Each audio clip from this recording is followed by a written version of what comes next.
Bonsoir à toutes et à tous. Voici les titres de ce journal.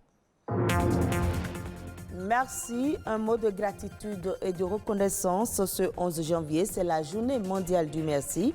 Quel sens cette expression revêt pour les Béninois? Vous les entendrez. Le Bénin a célébré ce 10 janvier la fête du Vaudou. Les adeptes des religions endogènes ont sacrifié une fois encore à la tradition ce lundi. L'ambiance à Cotonou dans ce journal. Économie sociale et solidaire, en avez-vous déjà entendu parler? C'est un secteur pourvoyeur d'emplois partout dans le monde. Pareil au Bénin où plusieurs entrepreneurs participent déjà à la création de la richesse, cela en l'absence d'une loi. Il représente une expression de reconnaissance, une marque de gratitude apparue depuis fort longtemps dans le langage. Le mot merci est à l'honneur aujourd'hui. Peut-on se passer du merci durant une journée entière? Apparemment, la réponse est non. Mais est-ce l'avis des Béninois?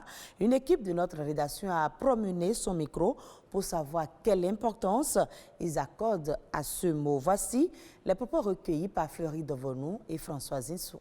Merci. Merci est un mot qui exprime la joie. Lorsque quelqu'un pose un acte qui me rend heureux, je peux lui dire merci. Merci, c'est un mot sacré. Si tu te lèves le matin, c'est le merci. Tu dors, c'est merci. Mais toutes les secondes que nous passons, on doit dire merci parce qu'il y a des gens qui veulent cet instant mais qui ne l'ont pas. D'autres sont à l'hôpital, nous sommes là, mais on doit remercier le Seigneur. Si quelqu'un me fait quelque chose et je suis fière de la personne, je dois dire merci pour la personne. Ça, c'est forcé. Le mot merci exprime une reconnaissance. En disant merci, on encourage l'auteur du geste à le répéter une prochaine fois et même à faire plus. À un simple bonjour dans la rue, il faut répondre en ajoutant merci, car celui qui te salue fait preuve de respect. Si moi je fais quelque chose, je fais du bien à quelqu'un, s'il ne me remercie pas, je ne serai pas contente. Ça me fait du mal. La prochaine fois, je ne peux plus lui donner quelque chose ou bien lui faire quelque chose. Qu'on soit joyeux ou fâché après l'acte de quelqu'un, on peut dire merci. Depuis ce matin, j'ai déjà dit merci plusieurs fois. Même si je ne remercie personne en une journée, je dois remercier le Créateur du ciel et de la terre, car c'est grâce à lui que nous avons le souffle de vie. Il peut arriver qu'un débiteur ne paye pas ses dettes. On peut lui dire merci parce que s'il avait remboursé un peu plus tôt, les sous auraient pu se perdre. À toi de savoir comment apprécier et dire ce merci. La personne t'a fait du bien, tu lui dis merci. Mais merci au sens figuré parce que la personne t'a fait du mal, mais ce mal s'est traduit en bien. 30 ans déjà que le Bénin célèbre les religions endogènes le 10 janvier. Ce lundi encore, c'est l'occasion pour les adeptes du culte vaudou de célébrer leur divinité, chacun à sa manière. À Cotonou, comment cette fête a été célébrée? Françoise Insou et Rodrigue Babagbeto ont sillonné quelques zones de célébration. Ce matin du 10 janvier, Rounon Degbo choisit mettre son fétiche à l'entrée de son couvent. La divinité est posée au centre d'un symbole dessiné sur le sol. C'est à elle de lancer les festivités. Ici, seule la fumée issue du feu mis aux poudres donne le signal. La divinité que nous célébrons ici est appelée Kambada Bada. Les gens l'appellent à tort Gambada, mais ce n'est pas la bonne appellation. Elle se nourrit de cigarettes. C'est là que se trouve sa force.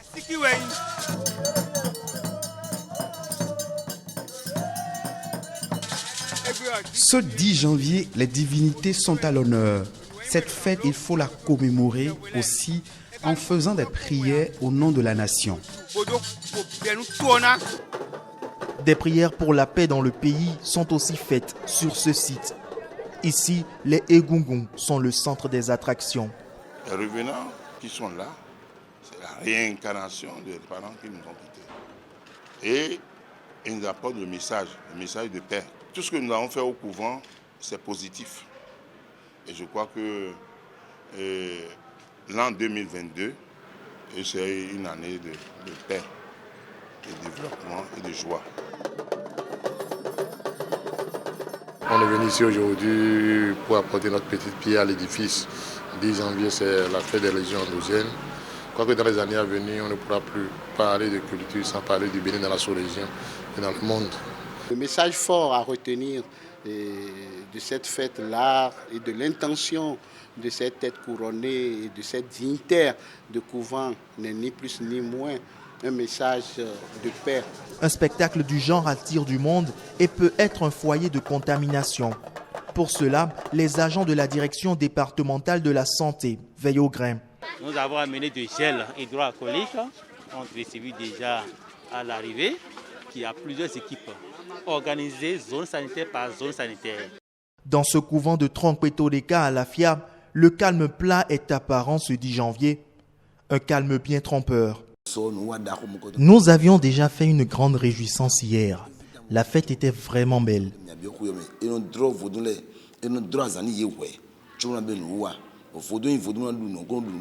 Il faut satisfaire les divinités déjà la veille avant notre réjouissance. Si nous faisons cette célébration, c'est pour qu'aucun malheur ne s'abatte sur notre pays. Chacun doit adopter la paix comme comportement pour une année 2022 réussie. Tel est le message lancé par les divinités à tous les Béninois. C'est un fruit très prisé pour ses propriétés thérapeutiques. La cola compte plus de 100 espèces, essentiellement en Afrique, où le climat leur est favorable. Au détour d'une commémoration de la fête des religions endogènes à Ouida, une équipe de notre rédaction s'est intéressée à l'importance de ce fruit. Ce 10 janvier, jour de célébration des religions endogènes à Ouida, Jonas n'est pas sorti de sa maison pour la même raison que la foule dans la rue. L'occasion est propice pour de bonnes affaires. Il vend un fruit très prisé par les adeptes du vaudou, la noix de cola. Dans son panier, il en a de diverses sortes. Je vends le aroé et le golo. Chacun deux coûte 100 francs. Jonas est certain que son panier se videra avant la tombée de la nuit, bien qu'il ne connaisse pas l'importance de ces articles. Pourtant, loin d'être de simples fruits, les noix de cola ont un sens profond pour les adeptes des cultes vaudous.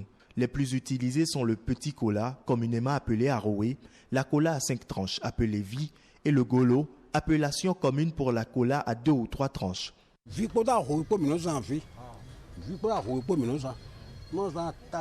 Nous utilisons ici le vi et le aroé lorsqu'on invoque le fétiche et qu'on veut avoir des réponses favorables. Quelle que soit la cérémonie à faire, ces noix de cola sont indispensables. Les adeptes du fétiche tronc utilisent plus le golo, qui est pour eux un symbole de puissance. La noix de cola, qui favoriserait la circulation du sang, serait un excellent tonifiant musculaire et on lui attribue également plusieurs autres propriétés thérapeutiques. Le aroé, par exemple, c'est un fruit laxatif. Si vous n'allez pas bien au sel et vous prenez, vous allez très bien au sel. Au cours des rituels, vous ne devez pas prendre du sel. Le prêtre de vaudou ne doit pas consommer du sel. Le aroé remplace la nourriture. Donc c'est ça qui le maintient toujours en forme. C'est ça qui maintient les prêtres de vaudou en forme. Au vie, c'est ça qu'on appelle cola à 4 quartiers. C'est aussi un fruit. Et ça joue des rôles dans l'organisme humain. Qu'elle soit rouge, petite ou à plusieurs tranches, la noix de cola est un puissant stimulant, essentiellement destiné à lutter contre la fatigue physique et intellectuelle. Cependant, ce fruit doit être utilisé avec précaution, puisqu'il tire ses propriétés, de la caféine.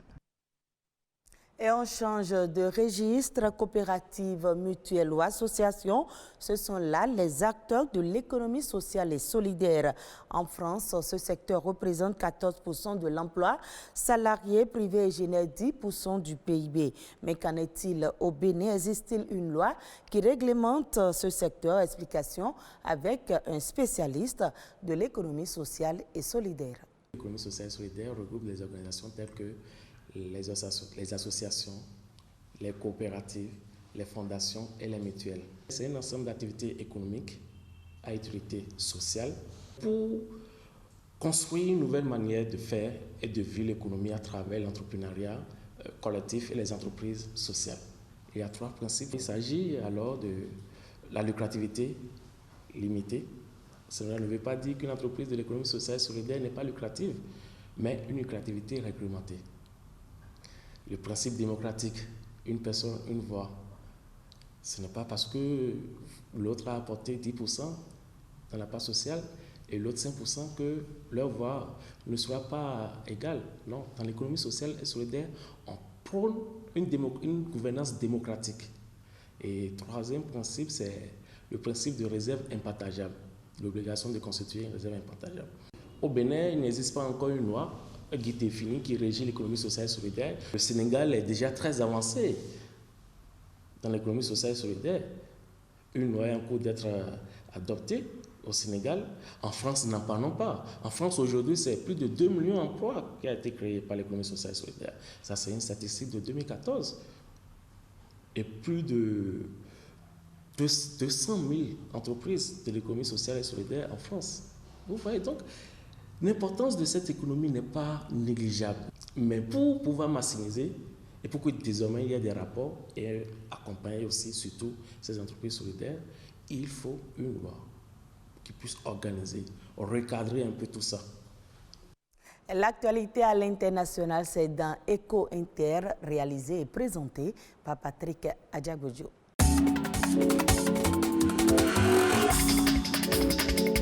C'est une première dans le monde entier. Le cœur d'un porc a été greffé avec succès sur un humain aux États-Unis. C'est l'Agence américaine des médicaments qui a donné son feu vert à l'opération. Des chirurgiens américains ont réussi à greffer sur un patient humain un cœur issu d'un porc génétiquement modifié. Telle une urgence sanitaire, près de 110 000 Américains sont actuellement en attente pour subir une greffe d'organes et plus de 6 000 personnes qui auraient besoin d'une greffe meurent chaque année dans le pays. Pour rappel, en 1984, un cœur de babouin avait été transplanté sur un bébé, mais la petite n'a survécu que 20 jours. Plus de 50% des Européens seront touchés par Omicron d'ici 2 mois à cause du rythme sans cesse croissant de la contamination au coronavirus. Il s'agit en effet d'une alerte de la branche européenne de l'Organisation mondiale de la santé.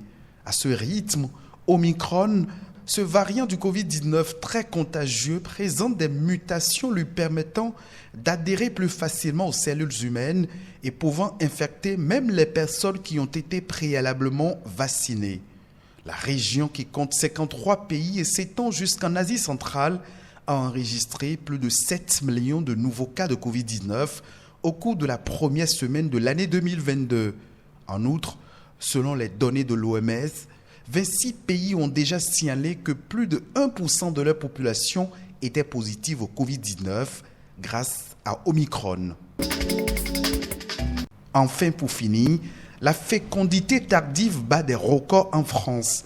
Elle n'a jamais été aussi haute depuis 1979, indique une étude de l'Institut national de la statistique et des études économiques publiée ce lundi. Cette évolution s'explique par l'allongement des études, les mises en couple plus tardives, le désir d'être stabilisé dans la vie professionnelle avant d'avoir des enfants.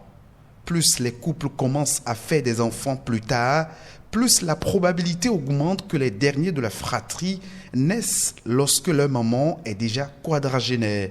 Malgré une fécondité en déclin, la France reste championne d'Europe des bébés.